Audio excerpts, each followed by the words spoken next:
Bismillahirrahmanirrahim. Assalamualaikum warahmatullahi wabarakatuh. Yang saya hormati Bapak Kadwil Departemen Agama Provinsi Sumatera Barat, kemudian Bapak Ibu Kepala Kantor Departemen Agama Kabupaten Kota yang hadir pada pagi ini, serta Bapak Ibu Kepala Madrasah, pejabat struktural dari Kementerian Agama yang hadir pada pagi ini.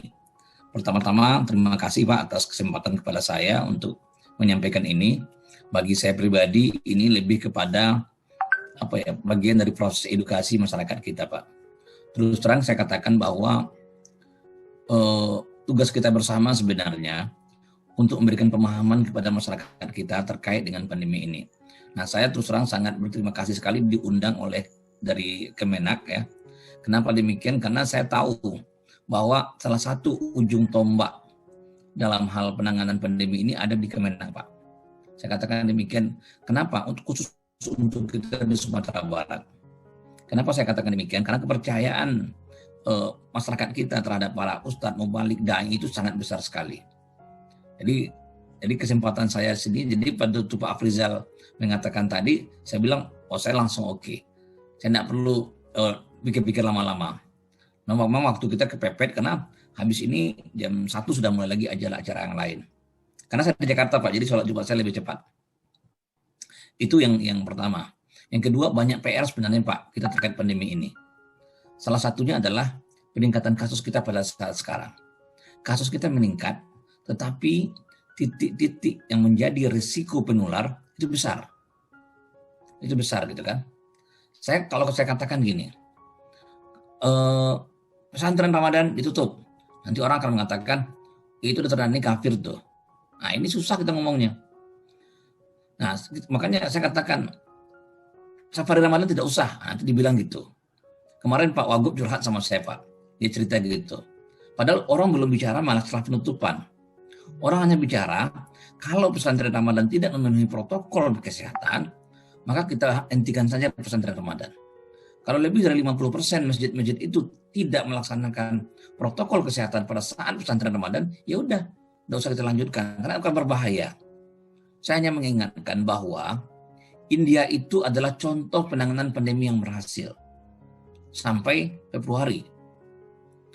Ya, sampai Februari. Testing mereka bagus sekali. Mereka testing 1,5 juta per hari. Testing di India.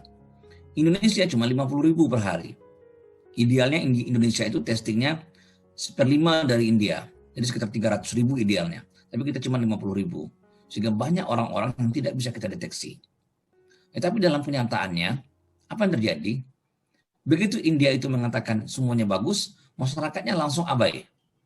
Tidak pakai masker, berkumpul rame-rame dan sebagainya. Nah konsekuensinya apa? Konsekuensinya adalah sekarang terjadi ledakan yang luar biasa di India. Dari 11.000 kasus positif harian, menjadi terakhir saya dengar pagi tadi, sudah 315.000 sehari positif. Angka kematian tidak bisa sebutkan lagi. Tidak tertampung oleh rumah sakit, tidak terkejarkan oleh kuburan, sehingga dibakar aja lagi. Nah itu kondisi di India. Kita ini sebenarnya, kalau kita lihat bagaimana sistem manajemen kita lebih jelek Pak. Testing kita rendah. Apa sih urgensi testing pada pandemi ini? Urgensi testing adalah untuk mengetahui orang-orang yang berpotensi sebagai penular cepatnya. Kemudian mereka kita isolasi. Kalau testing kita rendah, gimana kita tahu? Belum lagi 1 tahun terakhir, penanganan pandemi kita nggak jelas arahnya. Sama sekali tidak jelas. Ada kebijakan dari Kemenkes sendiri waktu itu, orang-orang tanpa gejala, kontak erat tidak usah diperiksa. Jadi kebijakan Kemenkes waktu itu. Kita hanya satu-satunya provinsi di Indonesia, Pak, Sumatera Barat inilah yang menolak kebijakan itu.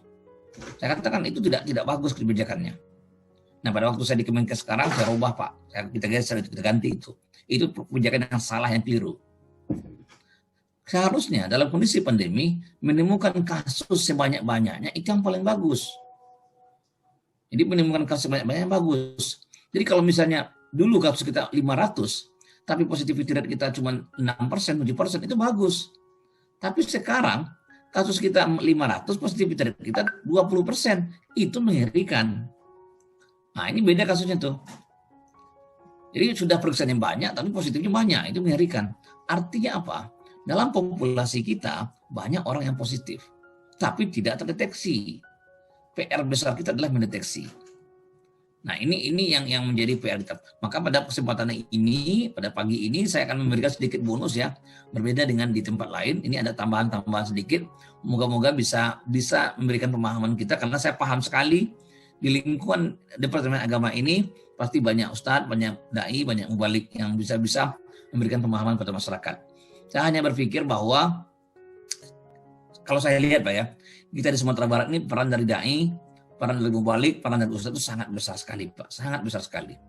Asal mau saja mereka mengatakan 5 menit di depan mimbar itu, kalau jemaah yang tidak pakai masker, ya kan, sebaiknya silakan pulang saja untuk keselamatan masyarakat bersama, untuk keselamatan jemaah yang lain. Itu udah bagus sekali saya bilang. Atau paling tidak mereka mengatakan mohon pakai masker. Saya di masjid kita siapkan masker Pak, gratis, diterima dimasuk kantong. Nah, kita tidak bisa maksa gitu. Kita tidak punya kuasa untuk maksa.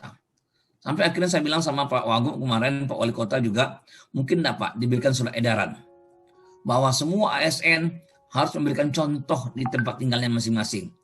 Contoh untuk melaksanakan protokol kesehatan menggunakan masker. Nah, itu kira-kira yang menjadi krusial ya, poin daripada pertemuan kita Pak. Saya mohon izin saya untuk share.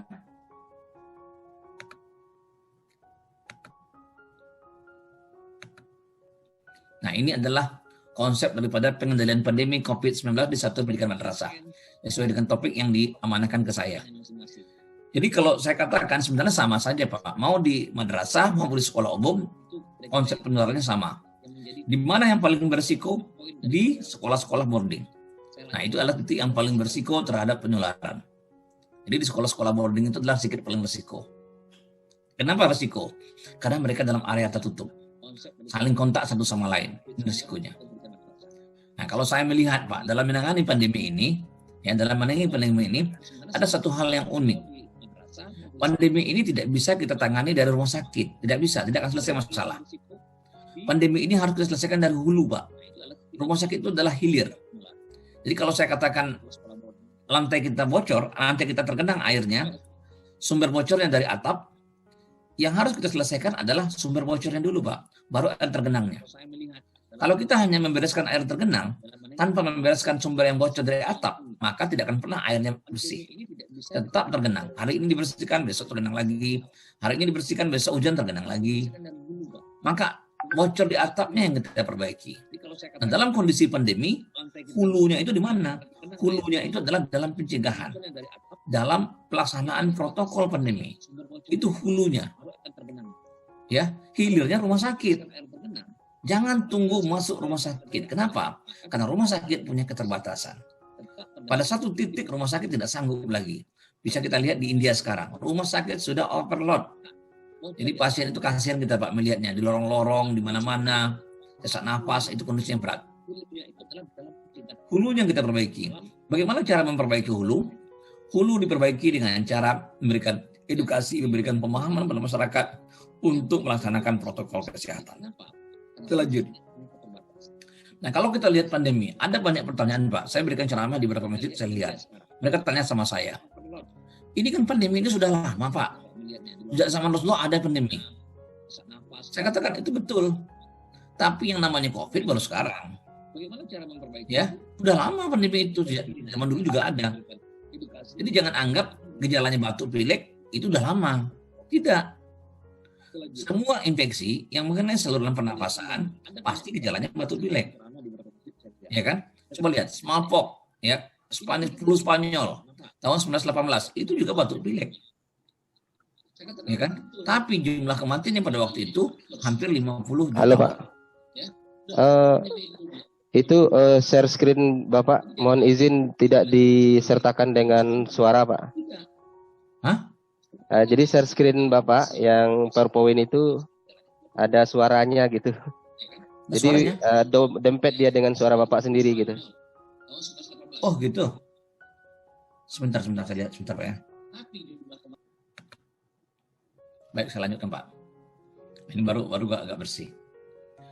Nah, ini lanjutkan ceritanya. Jadi perkembangan pandemi ini itu sudah sering terjadi di dunia, ya. Data terbaru ya penyakit pes tahun 1347. Itu dengan 200 juta kematian. Flu Spanyol tahun 1918 setelah Perang Dunia pertama itu sekitar 50 juta kematian. Nah, kenapa pada waktu itu kematiannya banyak? Karena pada waktu itu tidak tahu bagaimana pencegahannya, penyebabnya apa, bagaimana mengobatinya dan sebagainya. Makanya angka kematiannya cukup banyak pada waktu itu. Jangan bayangkan jumlah 50 juta pada waktu itu sama dengan 50 juta pada saat sekarang, berbeda. Karena jumlah penduduknya pada waktu itu tidak sama dengan sekarang. Nah, sekarang kita lihat bagaimana kondisi pandemi ini. Jadi pandemi ini kalau kita lihat ya, sejak mulai berkembang di Desember 2020 dari Wuhan, itu sudah menginfeksi hampir lebih dari 140 juta orang. Jadi 141 juta orang sudah terinfeksi. Jumlah yang meninggal sekitar 3 juta orang di seluruh dunia. Ya, di Indonesia sendiri sekitar 1,6 orang sudah terinfeksi dengan 43.000 kematian. Di Sumatera Barat itu 747 orang meninggal. Dan hari ini angkanya bertambah lagi. Saya ingin mengingatkan bahwa COVID-19 bukan virus yang itu harus dilihat dulu. Kenapa demikian? Karena angka kematiannya kecil sebenarnya. Dari 100 orang yang terinfeksi oleh COVID, meninggal 2 orang. Itu lebih tinggi denggi. Ya, lebih tinggi denggi pada COVID. Tapi satu hal yang harus kita ingat, kenapa jumlah yang meninggal banyak? Jumlah meninggal banyak karena virus ini sangat menyebar, sangat infeksius. Bapak Ibu bisa bayangkan, kalau misalnya 100 orang terinfeksi meninggal 2 orang kan jumlahnya kecil. Bagaimana kalau 100 orang itu 100 juta? Ya, yang meninggal itu 2 juta orang. Jadi virus ini tidak mematikan, tetapi penyebarannya besar. Akibat penyebarannya besar, maka jumlah yang meninggal juga banyak. Jadi jumlah meninggal itu tidak sama dengan angka kematian. Oleh sebab itu, apa yang harus kita lakukan? Yang harus kita lakukan adalah bagaimana menghentikan, bagaimana mencegah penyebaran. Itu yang harus kita lakukan. Makanya kalau Bapak Ibu lihat ya, sebagian besar infeksi virus ini adalah asimptomatik, tanpa gejala, orang tanpa gejala. Yang bisa saya katakan 60-70% itu tanpa gejala. Itu yang terjadi. Ya, itu yang terlihat dengan jelas bahwa virus ini umumnya asimptomatik. Tapi begitu mengenai orang tua, para nenek kita, kakek kita, orang tua kita, ya, gejalanya langsung berat dan kematian banyak terjadi di situ. Nah, kalau kita lihat di Indonesia, 43.000 orang meninggal. Tapi data-data epidemiologi memperlihatkan bahwa angka itu kemungkinan lebih besar. Kenapa? Karena testing kita rendah, maka banyak orang yang sebenarnya COVID tidak terdiagnosa, sudah meninggal duluan. Bapak Ibu ingatkan bahwa sekitar bulan Februari tahun lalu, Februari kemarin, itu di Jawa itu ledakannya luar biasa. Sehingga banyak pasien tidak mendapatkan tempat tidur di rumah sakit. Banyak kasus meninggal dilaporkan terjadi di UGD, di ambulan, ya, di klinik-klinik, bahkan meninggal di taksi dan di rumah. Kenapa tidak ada tempat tidur lagi? Nah, itu masalah kita yang paling berat ya pada waktu periode Januari, Februari terutama di Pulau Jawa. Kalau kita puncaknya di sekitar September, Oktober puncak kita. Waktu itu sudah panik juga kita, karena tempat tidur kita tidak ada. Ada salah satu pejabat ya kena COVID, tempat tidur tidak ada, semuanya penuh, mana bisa digeser-geser orang, akhirnya meninggal. Tentu itu adalah kalau bagi kita di kesehatan Pak, itu adalah kesedihan. Ya, satu nyawa itu bernilai Pak, saya katakan satu nyawa itu bernilai Pak Ibu. Itu adalah satu tragedi. Jadi kalau saya asumsikan jumlah 43.000 ini bukan itu, kemungkinan besar angka kematian di Indonesia lebih dari 100.000 orang. Bayangkan itu. Nah, kalau misalnya kejadian itu terjadi pada keluarga dekat kita, pada orang tua kita, akan terasa sedihnya Pak. Bayangkanlah kalau misalnya kematian itu terjadi pada keluarga kita, tidak bisa masuk di rumah sakit. Kita lihat orang tua kita sesak nafas, ya, demam, gelisah, nafasnya makin lama makin sulit. Kita cari rumah sakit tidak ada yang menerima, akhirnya meninggal. Nah, itu sangat menyedihkan kalau saya lihat. Ya, saya banyak alami hal seperti itu, banyak lihat seperti itu. Karena sebelum ke Jakarta saya banyak di rumah sakit. Nah, tujuan pengendalian pandemi ini yang penting Pak nomor 1, memutus rantai penularan. Memutus rantai. Nah, itu yang paling penting. Ya. Kalau nomor 2, 3 oke nantilah.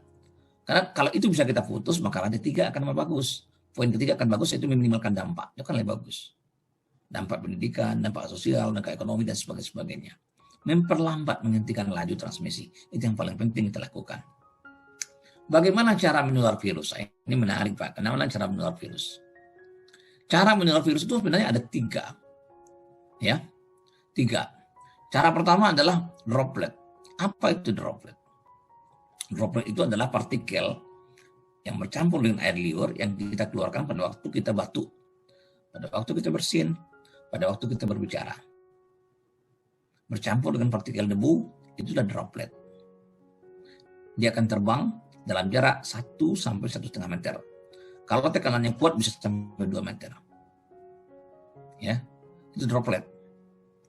Jadi oleh sebab itu, makanya diaturlah salah satu protokolnya jaga jarak. Kenapa kita harus jaga jarak? Supaya droplet itu tidak mengenai kita. Ingat tuh, jadi jaga jarak itu filosofinya, tujuannya adalah jaga jarak. Maaf, tujuannya adalah untuk mencegah droplet. Jadi jaga jarak itu tujuannya itu. Jaga jarak itu bukan bertujuan untuk mencegah penularan melalui kontak, bukan. Jadi kalau saya berdekatan, rapat-rapat, berduduk, apakah saya tertular? Tidak akan tertular. Sepanjang saya tidak bicara. Karena tidak terjadi droplet yang jarak pendek di situ. Ya. Yang kedua, kontak mengenai mukosa. Kalau kita tangan kita memegang meja, memegang gagang pintu, bersalaman dan sebagainya, kemudian ternyata ada virus di situ, tangan kita pegang mulut, pegang hidung dan sebagainya, maka kita akan tertular. Tapi kalau tangan kita tidak pegang mulut, tidak pegang hidung, tidak pegang mata, kemudian tangan kita juga tidak langsung kita cuci, apakah kita akan tertular? Tidak. Makanya gunakanlah cuci tangan selalu. Itu filosofinya. Makanan, ada dugaan karena virus ini bisa masuk ke saluran cerna, ada banyak gejala-gejala infeksi virus disertai dengan diare, maka diduga makanan menjadi salah satu sumber penularan. Nah, itu adalah model. Jadi di sini terlihat jelas bahwa penularan itu terjadi melalui kita bicara, kita bersin, kita batuk, droplet. Yang kedua, melalui kontak mukosa. Oleh sebab itu, ini jadi dasar pemikiran kita juga. Ya, apakah kita perlu pakai baju hazmat yang ketat-ketat untuk menangani pandemi ini? Saya katakan tidak perlu. Kenapa? Karena virus ini tidak menular melalui kontak kulit. Nah, ada orang tanya sama saya, bagaimana dengan sholat Pak? Ya kan? Bagaimana dengan sholat? Saya sampaikan bahwa prinsip jaga jarak pada pandemi ini adalah mencegah kita tertular melalui droplet, melalui bicara. Bukan mencegah kita tertular melalui kontak langsung. Jadi di masjid itu para dai kita, para ustadz kita juga bingung. Ada kebijakan jaga jarak, ada kebijakan pakai masker. Nah, sekarang mana yang mau diikuti? Dua-duanya. Nah, muncul resistensi. Banyak terjadi tantangan. Akhirnya saya diskusikan, mana yang paling urgen sebenarnya dari dua hal itu? Yang paling urgen adalah pakai masker. Kalau bisa jaga jarak, bagus. Tapi kalau menimbulkan konflik, nggak usahlah jaga jarak. Tapi jaga jarak itu tidak usah dilakukan hanya pada saat sholat saja. Pada saat ceramah harus jaga jarak. Kenapa? Karena pada saat sholat, tidak ada jemaah yang sholat imam-imamnya yang bicara kiri kanan. Nggak ada tuh. Dasarnya itu. Jadi tidak ada droplet kiri kanan pada waktu sholat jemaah. Tapi pada waktu ceramah, ustadznya bicara di depan, jemaahnya bicara belakang. Nah, ini tidak boleh. Makanya kalau ceramah, usahakan berjarak. Nah, bagaimana kondisi kita di saat Ramadan ini? Nah, ini yang sulit. Jemaah kita penuh minggu-minggu pertama, ya, tidak pakai protokol, bagaimana bayangan resikonya. Nah, ini yang terus terang saya katakan mengerikan bagi saya ya. Saya takut kasus kita ini sama seperti India nanti. Sumatera Barat itu udah bagus, dianggap oleh Kementerian Daerah provinsi yang paling bagus dalam penanganan pandemi. Tahu-tahu kita menjadi tidak terkontrol karena keyakinan kita yang kadang-kadang bikin kita jadi tidak mau menerima kebenaran yang disampaikan oleh orang yang lebih ahli. Itu susahnya kita. Jadi setiap kita bicara masalah menyampaikan satu hal yang bagus, ya kan dianggap kita tidak sesuai dengan norma-norma kaidah agama. Itu yang jadi masalah bagi kita sebenarnya. Nah, makanya dalam hal ini yang bisa melakukan itu tentu teman-teman dari dai, dari mubalik, dari ustadz ya, yang bisa menyampaikan itu kepada masyarakat kita. Kalau tidak akan selesai pandemi ini. Di Indonesia ini pendekatan seperti itu menjadi sangat penting sekali dilakukan. Saya lanjutkan. Nah, coba Bapak Ibu lihat. Pasien yang banyak terinfeksi itu siapa? Anak-anak, remaja. Itu yang paling banyak terinfeksi. Hampir, ya saya katakan hampir 60% yang terinfeksi itu adalah anak-anak, remaja. Orang-orang yang berumur 46 tahun ke bawah. Itu banyak terjadi infeksi. Tapi yang paling banyak meninggal adalah yang usianya di atas 46 tahun. Ya. Di atas 46 tahun yang paling banyak meninggal. Terutama di atas 60 tahun. Artinya apa, Bu? Pak Ibu ya. Artinya adalah anak muda kita adalah sumber penular. Anak muda kita adalah, kalau saya katakan ya, mungkin pembunuh bagi orang tuanya, pembunuh bagi neneknya, pembunuh bagi kakeknya. Saya banyak contoh sekali, banyak contoh yang kita temukan. Ada suatu kasus sejawat saya, dokter, menggunakan masker dengan sangat rapi, bagus sekali menggunakan masker. Ya, sama diposting di Facebook. Tapi tahu-tahu dia positif COVID. Setelah saya cek dari mana asal positifnya, ternyata sumbernya dari anaknya yang pulang sekolah, pulang acara. Kemarin juga teman sejawat saya dokter, ya positif satu keluarga. Setelah kita telusuri, ternyata anaknya, ya dari acara-acara malam-malam dengan teman-teman yang di luar. Dari mana saya tahu bahwa itu adalah sumbernya? Saya tahu dari jumlah virus yang paling kecil itulah penyebab pertama. Yang paling dulu sembuh itu yang pertama tuh. Nah, itu kondisinya. Jadi peserta, jadi kalau saya katakan membuka sekolah itu apakah aman? Saya bilang membuka sekolah itu bagi anak-anak nggak ada masalah. Tidak ada masalah sama sekali buka sekolah bagi anak-anak. Tapi membuka sekolah berisiko bagi orang tua. Berisiko bagi bapak ibu guru. Ya, tidak masalah bagi anak-anak, tapi masalah bagi bapak ibu guru. Nah, ini yang harus kita perhatikan. Nah, saya ingin sampaikan selalu itu. Ini berisiko bagi bapak ibu guru, mohonlah. Jadi mohon kita atur betul murid-murid kita ya untuk menggunakan protokol. Masker itu tidak usah dibeli, tapi dibikin masker itu dan dicuci ulang. Tidak ada masalah. Yang penting pakai masker sekarang. Ya, yang penting pakai masker. Tidak ada duit orang tua itu beli masker walaupun 1.000 harganya, nggak mungkin mereka beli. Maka oleh sebab itu yang kita lakukan itu adalah bagaimana caranya kita merancang ya. Nah, ini di PR besar kita seperti itu. Masker ulang pun tidak apa-apa. Ya, masker kain yang dijahit ya. Nah, itu tidak masalah digunakan berulang-ulang. Nah, itu harus kita lakukan. Karena saya beberapa kali melihat ya, anak pulang sekolah nggak ada yang pakai masker. Makin ke daerah makin tidak menggunakan masker. Saya sekarang bersimpulan masker itu yang utama. Ya. Saya lanjutkan. Nah, ini adalah kondisi kematiannya. Bisa kita lihat ya, banyak yang tidak gejala itu banyak sekali, sekitar 86% tanpa gejala.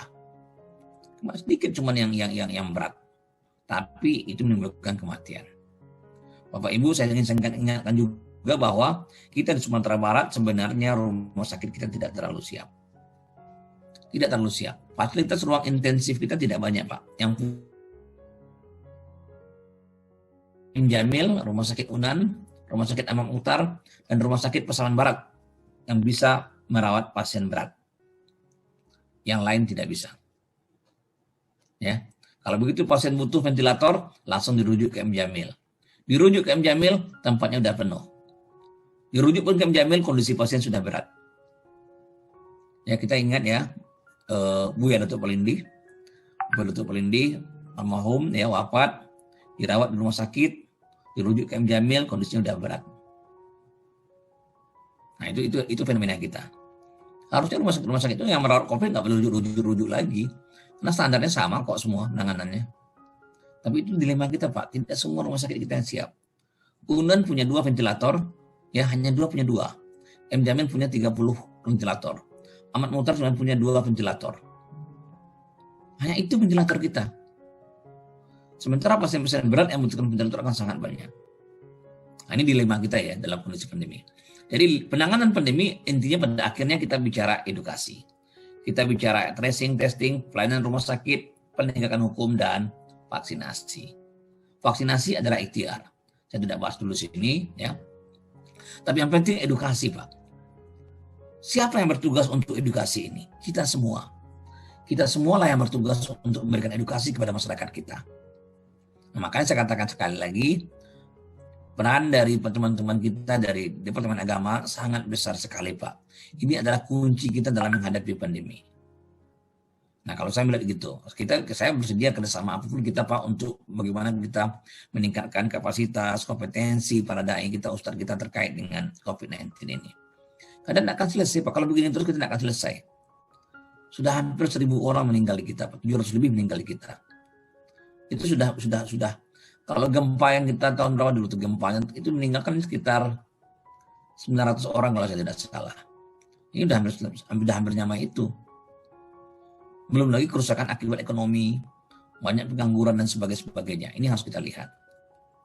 Nah, apa yang terjadi Pak? Kalau misalnya, ya kita bisa melihat ya, apa yang terjadi kalau misalnya semua proses itu tidak jalan dengan baik. Saya ingin katakan ya, kalau kasus itu banyak sekali, maka rumah sakit tidak akan bisa menampung. Rumah sakit akan sesak. Kematian akan banyak. Ya, kematian banyak. Nah, kalau kematiannya banyak, tenaga kesehatan akan banyak terinfeksi dan akhirnya pelayanan akan jadi jelek. Ini seperti lingkaran setan. Ada batasan yang bisa dirawat di rumah sakit. Itu rumah sakit itu nggak bisa merawat semua orang, ada batasannya. Nah, begitu dia melewati batasan itu, dia tidak sanggup lagi, Pak. Maka kematian akan muncul. Nah, itu yang harus kita lihat. Nah, bagaimana pengendalian pandemi itu? 5P, seperti saya katakan tadi, pendidikan, pelacakan, pemeriksaan, pengisolasian, dan pengobatan. Itu jelas. Tugas kita adalah di pendidikan. Bagaimana kita membangun pendidikan. Nah, kemudian ada 4M. Mencuci tangan, menjaga jarak, menggunakan masker, dan mandi saat di rumah jika pulang dari risiko tinggi. Bapak Ustadz, Dai, Mubalik yang ada pada ruangan ini, saran saya pulang ceramah sebaiknya kita mandi. Atau ganti baju pulang tidak. Kenapa? Bisa saja virus itu menempel pada pakaian kita. Jadi jemaah-jemaah yang tidak pakai masker, dia bicara, kemudian menempel ke baju kita, dan itu berisiko bagi kita. Ya, menggunakan masker, menjaga jarak, jelas tadi jaga jarak tujuannya bukan karena virus itu menular melalui kita kontak langsung, bukan. Menjaga jarak lebih kepada aspek penyebaran daripada droplet. Jadi kalau kita salaman, boleh tidak salaman? Boleh saja salaman, tidak ada masalah. Tapi syaratnya harus cuci tangan. Kalau tidak jamin cuci tangan, tidak usah salaman. Jadi salaman itu boleh asal cuci tangan. Kalau tidak ada jaminan itu jangan salam-salaman lagi. Jadi jelas justifikasinya. Kenapa kita harus cuci tangan? Kenapa kita melarang orang salaman? Dasarnya jelas. Nah, ini edukasi ya, bagaimana kita memberikan pemahaman. Saya jelaskan tadi, bisa nak para ustadz kita, dai kita agak 5 menit lah, 3 menit lah. Kita bicara mengenai COVID di awal. Sehingga semua jemaah kita akan patuh menggunakan protokol. Saya datang ke Jakarta, saya datang ke Yogyakarta, saya datang ke Surabaya, saya ke Bali, saya ke Makassar. Terus terang saya katakan, protokol COVID paling jelek di tempat kita, Pak. Kepatuhan masyarakat kita pakai masker itu jelek sekali. Itu masalah kita. Ini tingkat edukasi kita bisa melihat kepatuhan masyarakat kita mulai menurun ya. Mulai menurun ya, baik itu memakai masker maupun menjaga jarak. Ini tracing saja, ini lanjut aja ya. Nah ini pengobatan Pak, ini masalah di rumah sakit. Kenapa pasien jadi berat di rumah sakit? Adanya stres. Karena nggak ada keluarga yang mendampingi.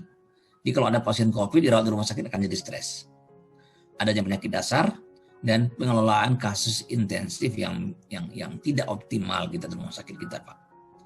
Nah, ini masalah-masalah kita dalam penanganan pandemi. Oleh sebab itu, masalah hilir ini kita atasi segera dengan membereskan hulunya. Hulunya itu di edukasi. Itu harus kita lakukan.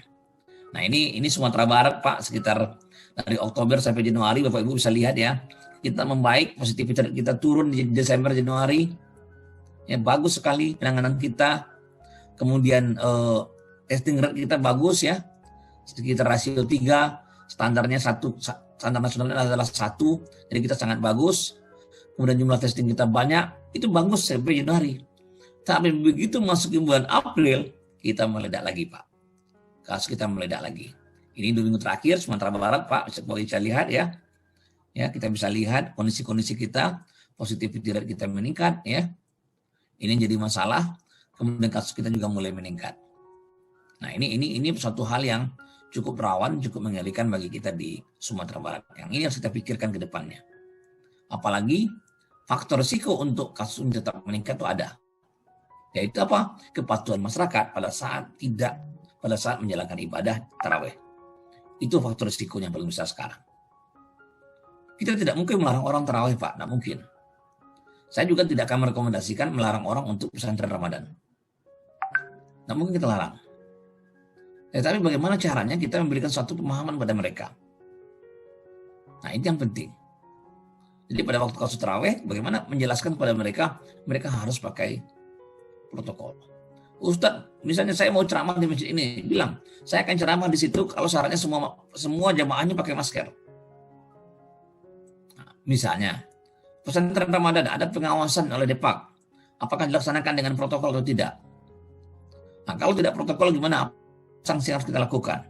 Nah, ini kira-kira model-model yang harus kita lakukan. Bapak Ibu lihat ketika keterisian tempat tidur kita menaik terus, Pak, hati-hati ya. Naik dari mulai bulan 30 Maret terjadi peningkatan tempat tidur kita. Belum terasa memang pada pasien intensif, tetapi akan cenderung naik terus. Ini kalau kita tidak hati-hati. Pada satu titik 1000 bed ini akan tercapai dan itu akan jadi sulit bagi kita dengan menangani pasiennya. Nah, ini bagaimana tatanan pendidikan, Pak, dalam pendidikan anak pandemi ini. Jadi dalam kondisi pandemi ini, ya, yang paling lakukan adalah melaksanakan pembelajaran jarak jauh. Itu yang paling mungkin dilakukan ya. Jadi dalam dunia pendidikan itu adalah melaksanakan pembelajaran jarak jauh. Sekolah-sekolah swasta tentu akan jadi masalah di sini dalam hal finansial. Tetapi juga orang tua siswa juga akan menghadapi masalah penyediaan pulsa dan masalah yang terjadi akibat pandemi. Nah, ini adalah skenario layanan pendidikan di sekolah. Ya, saya katakan seperti ini, Pak, prosesnya. Kita bisa lihat. Nah, kita bisa perhatikan. Ya, maaf. Nah, ini adalah bidang sekolah. Kita bisa blended, siswanya masuk sekolah, siswanya belajar dari rumah. Tergantung pada zonanya. Zona hitam merah, zona kuning biru, atau zona hijau. Ya, kuning atau orange ya, bukan hijau, orange. Nah, ini harus kita perhatikan. Bagaimana status daerah kita. Kalau daerahnya merah ya, tentu kita tidak mungkin semuanya harus belajar di sekolah. Mungkin kita semuanya online, ya, semuanya belajar di rumah. Kalau kita itu kuning ya atau orange, mungkin kita bisa blended. Kalau hijau mungkin bisa sekolah. Nah, yang penting itu adalah bagaimana keseimbangannya kita lakukan.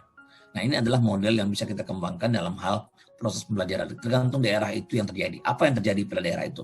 Berapa kasusnya? Nah, itu keputusan kita dalam itu dan beberapa hal ya, beberapa sampaikan akan ada revisi kita untuk kriteria daerah supaya lebih bagus lagi. Daerah main akal, Pak. Gimana akalnya? Tidak usah diperiksa pasiennya, masyarakatnya. Sehingga daerahnya kesannya bagus terus.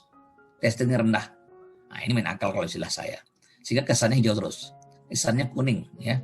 Daerahnya ringan. Nah, ini terjadi. Nah, kemudian ini adalah komponen-komponen yang harus diperhatikan. Ada physical distancing-nya, ada kepatuhan siswa untuk menggunakan masker, Kemudian guru-guru yang di atas 45 sebaiknya tidak usah ikut masuk dulu ke sekolah. Fasilitas sanitasinya yang tersedia, ya, APD cadangannya ada untuk siswa yang tidak membawa masker dan sebagainya, ya, dan sebagainya, dan termasuk transportasi ke sekolah. Nah, ini adalah model ya, daftar kesiapan sekolah yang harus dilakukan pada waktu kita menangani pandemi ini. Nah, ini rekomendasi ya untuk pembukaan sekolah juga. Ya. Kalau masa transisi maksimal 15 siswa per kelas, wajib physical distancing ya. Nah, kalau normal baru ya wajib physical distancing sama saja posisinya. Penggunaan masker tetap wajib. Batas usia guru kalau kondisi transisi harus di bawah 45. Jangan guru-guru di atas 45 masuk sekolah karena risiko mereka sangat besar. Ya. Kalau pada fase transisi boleh kantin beroperasi, tapi kalau kondisi yang normal boleh beroperasi, tapi pada posisi transisi tidak boleh kantin yang beroperasi. Nah, ini adalah model-model kalau kita ingin mulai pembukaan sekolah-sekolah ya. Tapi kita di Sumatera Barat sudah buka sekolah, tentu kita harus lihat pada kondisi-kondisi mana yang harus sudah betul kita lakukan. Ya, ini harus kita lihat. Nah, ini adalah fasilitas jaga jarak, kursi-kursi meja untuk proses pembelajaran yang harus kita lakukan. Ya, tempat cuci tangan kita sediakan. Ya, tempat duduknya harus berjarak-jarak, ini kita atur ya. Kalau punya thermal gun bagus ya. Kalau tidak juga tidak apa-apa. Yang penting sekolah, yang penting murid itu harus melaporkan. Kalau dia ada demam sampaikan. Kalau dia ada batuk pilek sampaikan. Anak dengan demam, anak dengan batuk pilek tidak boleh masuk sekolah. Kapasitasnya setengah kapasitas ya. Nah, kemudian pakai masker, jaga jarak dan selalu cuci tangan ya. Ini yang harus kita siapkan di sekolah. Kemudian membawa peralatan sholat sendiri ya. Ya, jadi kalau ada sholat bagusnya bawa sejadah sendiri. Kemudian membersihkan ya kursi meja dengan disinfektan, kita bersihkan, dan kalau perlu bekalnya dibawa dari rumah kalau sekolahnya panjang. Tapi biasanya jam sekolah diperpendek. Nah, ini sistem belajarnya blended ya. Campuran antara tatap muka dan online. Ya. Nah, ini kasus. Kita bisa melihat data di Sumatera Barat itu terutama infeksi itu terjadi pada sekolah boarding. Yang jelas ya. Ada sekitar 8 klaster besar sekolah ya dengan total lebih dari 1.000 kasus. Apa penyebabnya? Sekolah tidak patuh dengan protokol. Masih melakukan makan bersama di sekolah boarding. Itu yang pertama tuh. Ya. Yang kedua, ada kontak siswa dengan orang tua tidak terkendali dengan baik. Orang tua menangis-nangis, kami sudah rindu dengan anak kami, Pak, boleh ketemu. Wah, ini jadi masalah. Kemudian screening tidak dilakukan berkala. Saya sudah sampaikan, Pak, pada pesantren-pesantren, kalau mereka mau, silahkan kirim sampelnya ke lab, tidak ada bayar gratis. Dari dulu sudah saya sampaikan. Kita punya kerjasama dengan bagus dengan Parabe ya. Bagus dengan Parabe. Saya katakan demikian. Kalau pesantren tidak punya duit, tidak usah pikirkan duitnya, semua gratis. Tapi kalau pesantrennya punya duit, ya bagi-bagilah makanan ke kami sumbangan. Ya, kami terima untuk berbuka, kami terima tuh. Ya kan, untuk makan malam kita terima juga. Ya, tidak ada hitung-hitungan duit sama sekali. Lab kita gratis. Ya. Nah, kemudian prokesnya tidak dijalankan dengan baik. Ya, ini yang jadi masalah. Masalah utama itu satu dan dua. Ya, kontak siswa dengan orang tua, kemudian sekolah tidak patuh dengan protokol. Ditambah lagi dengan screening kadang-kadang tidak ada. Jadi siswa itu masuk pesantren, masuk sekolah, tidak ada screening, tidak ada pemeriksaan. Ini terutama sekolah boarding. Saya cerita sekolah boarding. Kenapa? Karena kasus ini semua terjadi di boarding. Sekolah-sekolah biasa jarang ada klaster seperti ini. Tapi bukan berarti tidak ada satu-satu kasus yang positif di sekolah biasa. Nah, ini yang harus kita lakukan. Jadi sekolah-sekolah biasa harus tetap kita lakukan prosesnya. Ya. Tapi sekolah boarding yang perlu saya ingatkan sekali. Untuk apa? Untuk Departemen Agama saya rasa ini diawali dengan pesantren yang di Padang Panjang, pesantren di Padang Panjang kasus cukup banyak. Dinia Putri Pak Dokter. Dinia Putri ya, Dinia Putri. Kemudian Man EC di Pariaman dan Arisalah. Nah, Arisalah. Kemarin saya diskusikan dengan teman-teman di Arisalah, tolonglah kalau ada siswa bergejala langsung diperiksa, jangan disimpan. Nah, jangan disimpan. Itu pembelajaran kita bersama ya. Ini pembelajaran kita bersama. Jangan disimpan. Kenapa? Satu orang siswa bergejala, Kalau misalnya dia positif, berarti ada 9 orang siswa yang tidak bergejala yang juga positif. Kalau cuma kita mengisolasi 1 orang siswa yang bergejala, ya kan, 9 orang siswa yang tidak bergejala ini bagaimana? Nah, mereka lah yang jadi penular. Jadi fenomena kondisi itu terjadi di Arisalah. Saya mengasumsikan dari Arisalah pada waktu itu sudah terjadi proses infeksi sekitar 2-3 minggu yang lalu. Dari mana saya tahu itu? Dari sekitar 170 yang positif, ada 166 orang yang sudah mendekati fase penyembuhan dan tidak saya katakan positif. Ya, ini pembelajaran kita bersama. Jadi bukan maksudnya apa-apa, tapi ini adalah pembelajaran. Mohonlah, bagi anak-anak tidak ada masalah sama sekali, saya katakan. Tidak ada masalah sama sekali bagi anak-anak. Kalau misalnya sekolah itu mau melakukan langkah ekstrim, boleh. Apa itu langkah ekstrimnya? Kalau ada yang bergejala positif COVID, tutup sekolah itu selama 1 bulan. Ya, jangan biar terserah mereka mau apa dalam itu, tapi tutup selama 1 bulan. Tidak boleh ada kontak dengan orang luar sama sekali. Aman tuh.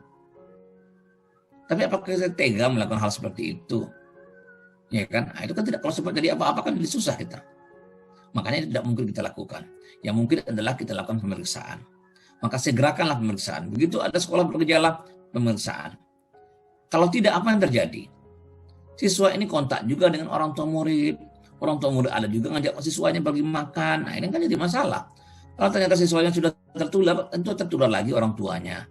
Kalau orang tua tertular, mungkin ada neneknya di rumah, ada kakeknya di rumah. Ini akan jadi masalah.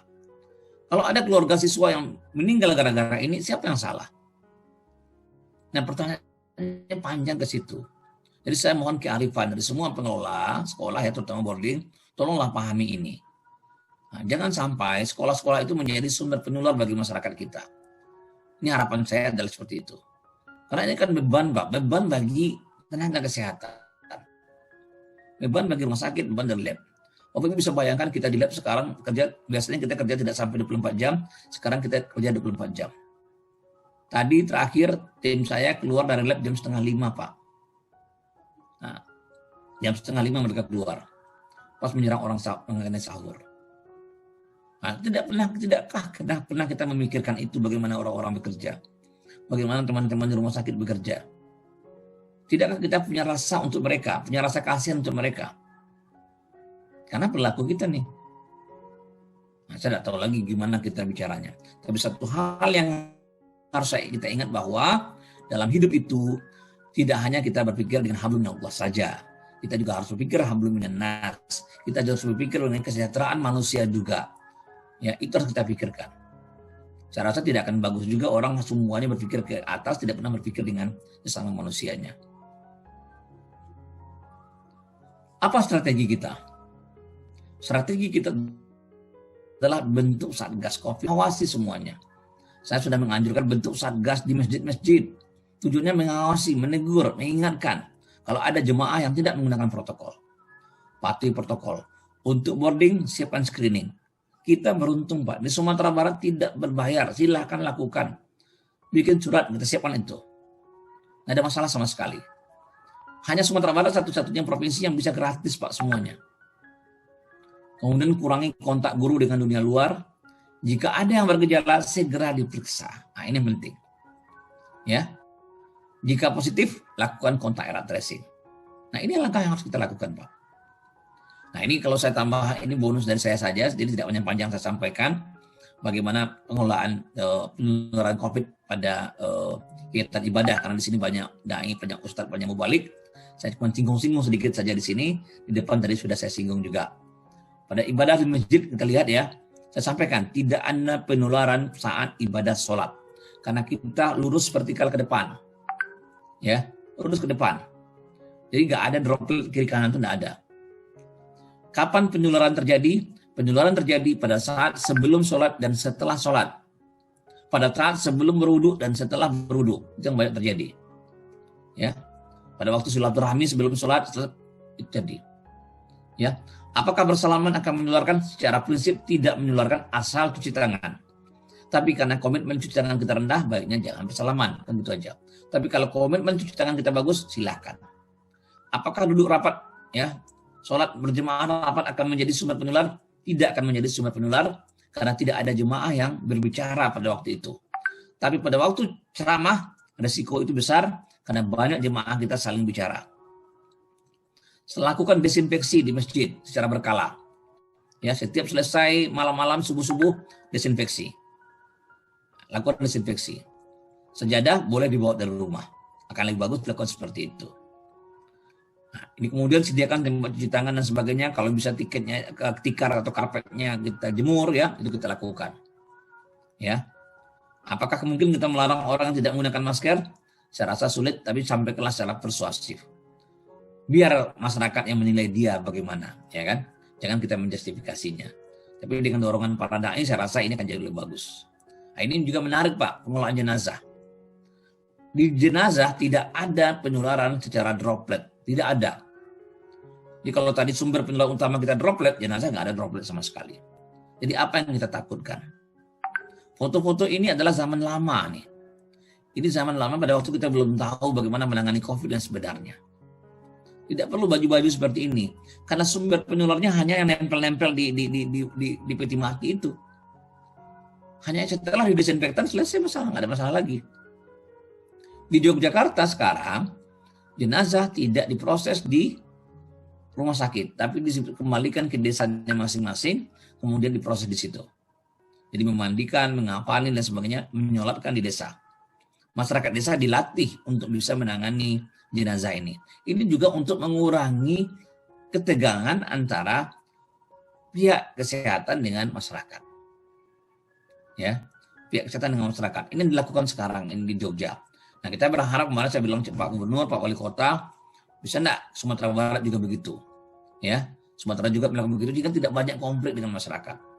Tapi masyarakat harus diajari bahwa virus ini masih menular pada orang jenazah, tapi tidak secara droplet, namun secara kontak langsung, kontak mukosa. Oleh sebab itu, pakai masker, ya kan, pakai sarung tangan, silakan mandikan jenazahnya. Silakan kafanin dengan baik sesuai dengan standarnya. Itu yang paling penting. Ini saya tidak apakan lagi, ya. Jadi protokolnya adalah keluarga boleh mandikan, boleh disolatkan. Ahli waris boleh terlibat dalam proses penguburan. Ya, tidak ada persyaratan khusus kuburannya harus di sini, nggak ada. Nah, ini yang harus kita kembangkan baik-baik. Ada satgas untuk jenazah, ada satgas di masjid, ada satgas di sekolah. Tujuannya adalah supaya ada orang yang mengawasi proses yang terjadi. Saya ingin menyampaikan, tugas kita bukan untuk berhasil, Pak. Juga kita hanya berusaha, kita hanya mencoba. Karena pada waktu kita mencoba, pada waktu kita berusaha, ada peluang kita untuk berhasil. Saya pikir demikian dari saya. Mohon maaf, terima kasih. Assalamualaikum warahmatullahi wabarakatuh.